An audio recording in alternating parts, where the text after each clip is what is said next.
Okay, now we have 13 minutes left from the workshop to discuss about the question and how we can move forward to the next steps.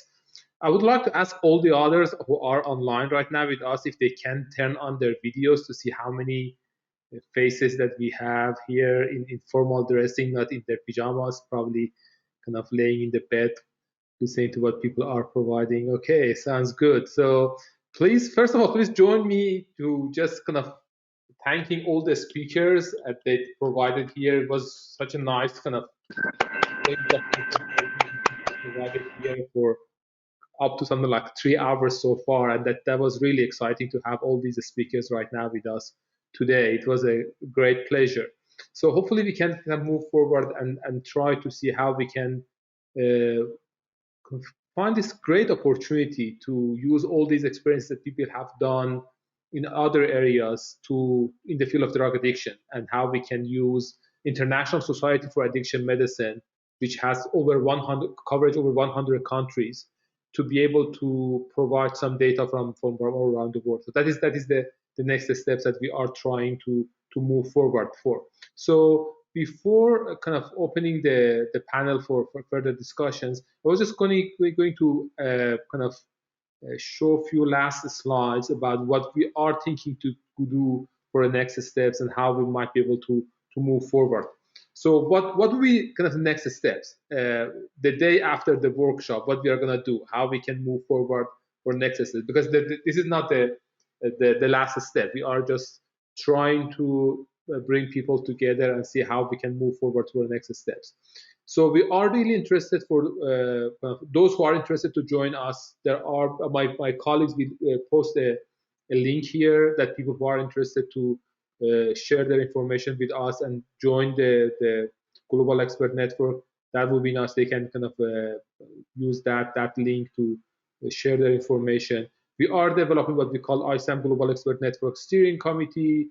We have a regional council, so we are right now working to have country representatives. So we are going to have at least 1-2 person, a specific person for each country to be a representative from that country, and then we are going to use those people as seed kind of samples to bring in more experts from those countries. And also we are going to make an external advisory board from those speakers that we already have in this panel, and see how we can have this external advisory board as the kind of a leading scientific force behind this process. And as we discussed today, we are also kind of still discussing about who is really an expert in this field, how we can define a sort of a replicable methodology to define the inclusion and exclusion criteria for experts, and then how we can engage experts in this process. So that is still an important question that we are working, and how we can move forward with developing a specific protocol. So right now we are working on a protocol. So let me see if I can bring up the draft of the protocol that we have. So we are working to develop a protocol draft that includes all the technical details of how we are going to make that happen. So we started to put together some initial thoughts that we have.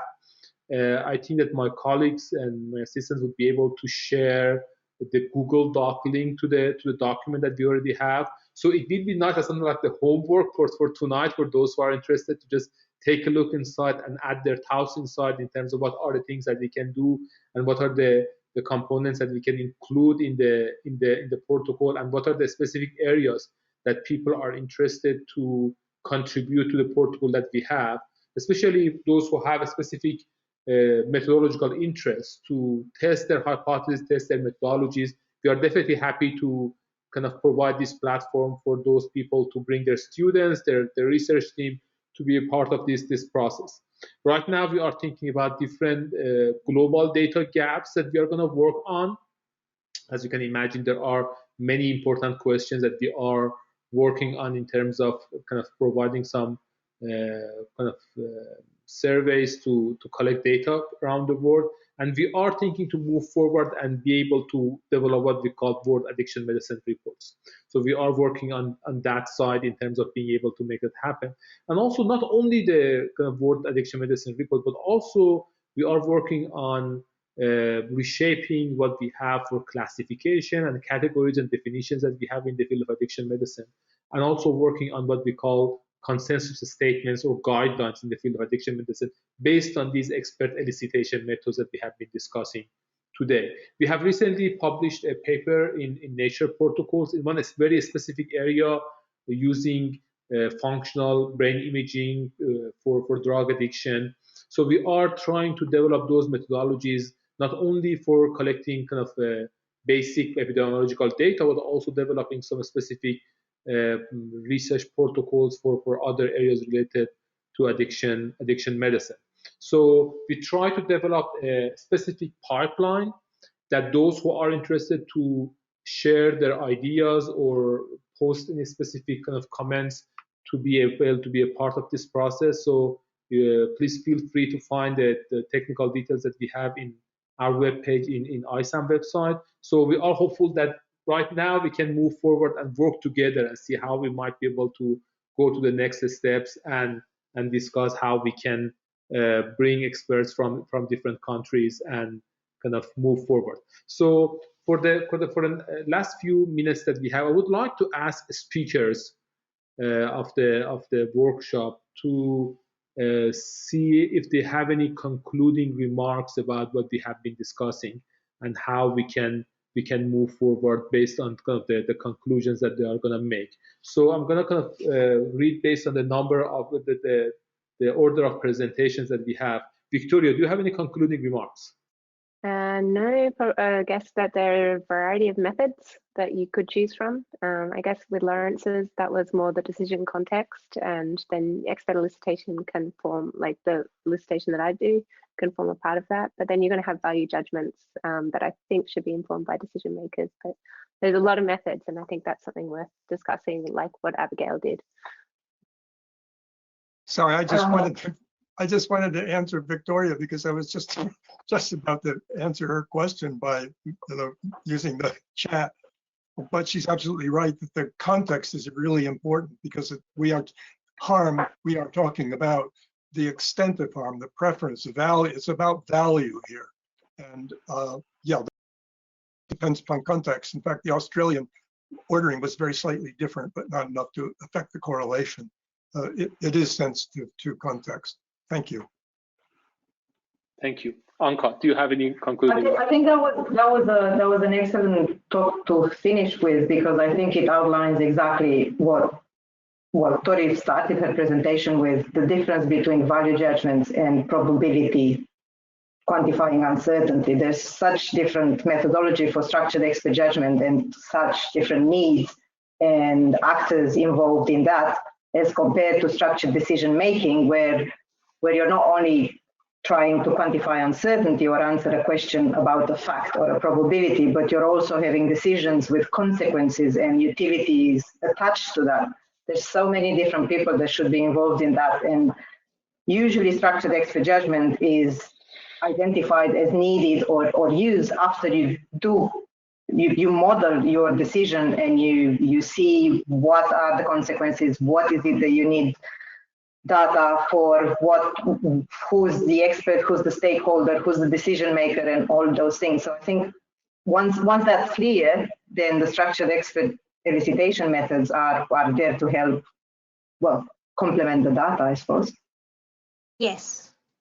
Can you hear me? Yes, perfectly well, yeah. Yeah. So, yeah, I thought it was really interesting that there were a lot of procedures and protocols. So I guess the research over the last decade has been trying to ensure that elicitation is a more reproducible activity.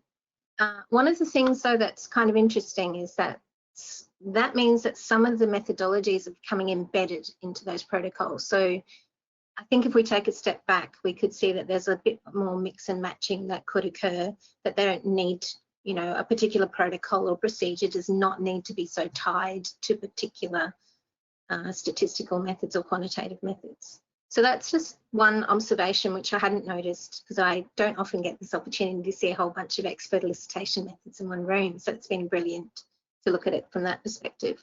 The other interesting theme that is beginning to come through, and especially in Lawrence's last talk, was the social aspect. So working in a university with social and behavioural sciences being dominant, I've been actually moving more towards mixed methods, qualitative and quantitative. And you begin to see that quantitative methods do have a particular mindset. There seems to be this deficit kind of view of the experts having a problem and that they have biases. So there's possibly a opportunity to reframe some of that thinking, and you know, maybe the bias is shared not just with the experts, but everybody has biases. And so the social sciences approaches and the qualitative approaches actually ask the researchers to be more upfront about their positionality and their biases. So you're not just putting it all onto the data or the experts. So that was just a couple of comments, some thoughts that came bubbled up during the presentations. But thank you, everybody. It was really good to see everything in one 3-hour session. Thank you. Thank you very much. Thank you very much. Dimitris. Yes, it was good to listen to some colleagues that have inspired me in the past in the work I have done and my team has done. So I think there's my takeaway, if you like, is that there's three aspects that I think still need to be considered in all expert elicitation. And the first is recruitment, because it seems to me that a number of process of recruitment verge towards opportunity sampling, and that for me is a type of inherent bias.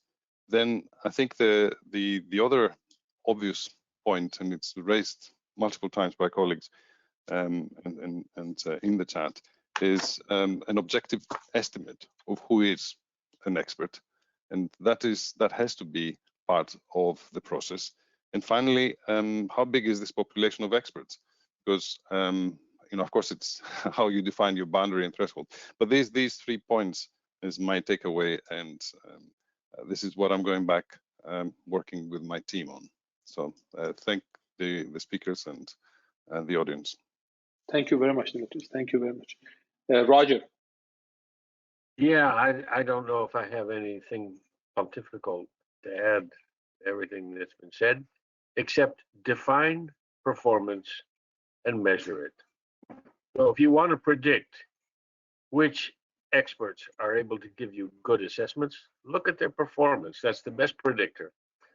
You can't predict it on the basis of their body mass index or their whatever zillion other things you want to find as covariates. Look at their past performance. That's the only message I have. But I want to congratulate the organizers for having a great conference. Thank you, Roger. Thank you for joining us. Michael. Yes, I really enjoyed Lawrence Phillips' presentation, and I think it's really important to emphasize conceptual clarity, knowing exactly what it is that you're trying to measure, because everything else rests on that. And secondly, although Dan will probably emphasize this himself, Dan Pimstein's points about how it's possible to use good methods, specifically Bayesian IRT methods, to recover more information from noisy ratings that we get from people. But I do have to caution that, like, one advantage we have is that we have each rater rate a long series of years. And that gives us a lot of information about where each person's thresholds are. And in most projects like this, where you do one set of ratings across many countries, you don't have that kind of information. And so it's probably even more important to be able to learn something about the raters from other means, such as the vignette method. Anyway, that's all I have to say. Thank you, Michael. Thank you very much. Dan? Yeah, I mostly just want to sort of reemphasize what other people have said, like Samantha said about kind of mixing and matching things, right? So, you know, for various reasons about the way the project evolved, VDEM didn't really initially use much in the way of calibration questions, right? But that easily gets mapped into sort of like you can build that on top of the methodology that we use, or build it into some of the other methodologies that you saw here. some of this stuff about like qualitative elicitation and then using that to build sort of a hierarchical framework for ratings could be really interesting as well, since you're dealing with something where that might be something that you could really do. And so I think you can, I don't know, I'm just want to reemphasize that there's some really nice mixing and matching of techniques, and then using, you know, the sort of the protocols that you guys have seen, or the sort of the broad framework for protocols, can map into different techniques for actually analyzing those protocols. Yeah, so like the other speakers, I'll echo that this has been a really interesting couple of hours, and I'm really glad that I was able to join the conversation and listen to what all the other presenters had to say as well. One thing that sort of strikes me here at the end is that we've had lots of talks about different methods for eliciting uncertain judgments, and then it was really nice to hear Lawrence talking about eliciting values from experts. But another area where expert judgments are used a lot is in terms of eliciting model structures themselves. And that's something that was really touched on, but like Simon French has written a lot recently about how the process of eliciting model structure can kind of learn from some of the processes and procedures and eliciting hard elicitation, eliciting uncertain judgments. And that could be another possible area that's of interest to look to in the future as well. Yeah, I was fascinated to see the great variety of methods. I was not aware of all of them. I've used quite a few myself. One of the things that I've discovered anyway, partly because I'm a psychologist, but there's a recent development, and well, not recent, it's about 20 years. Psychologists have increasingly been clear that preferences and expertise is not residing in the head. I think Sama said this earlier, ready to be plucked out as expert judgment. So much depends upon the context, the reason that you're doing this. I'm now doing a project with different vignettes where the data are exactly the same, but what changes is the weights depending on the context. And again, the MCDA model is very rich in being able to accommodate that. So I haven't heard too much about this notion that actually preferences are constructed. There's a whole book now by Slovic and Lichtenstein on this. Preferences are constructed on the spot, and they vary, quotidian variability, even having to do with different, not just different contexts. So how do we deal with that? And I think that's an important thing that we need to get clear about, and it has really is a linking theme through most of these, this variability, and how do we deal with it. But anyway, thanks for the invitation, and it was good to see so many people tackling this problem from so many different perspectives. That's definitely helpful. Thank you very much, Lawrence. Thank you very much, everyone, for joining us today. At the end, I have to kind of thank my colleagues and assistants, as you can see here, Arash, Parnian, Arshia, Mehran. They have been instrumental to make this happen, to put all these pieces together to make this as a kind of a really fruitful workshop. So we are planning to have this sort of same program next year, almost the same time. So I'm hopeful that in 1 year we will be able to collect data and bring you some of the kind of the things that we are going to do for next year. And in 1 year we can get together again and discuss about what we have been able to kind of accomplish and what are the challenges that we face. And I'm hopeful that during the kind of coming year, we will be able to also work together and kind of explore lots of kind of interesting questions that we can make together and answer together. So we are 7 minutes out of the timing that we planned kind of before. There are lots of interesting discussions in the chat space. So we will keep in touch with you. We will kind of share the videos. We will share the contents that we discussed about today. And hopefully we will get back together in 1 year. And hopefully everybody would be good in the next 1 year. So be well. Thank you very much. Thank you. Goodbye. Thank you.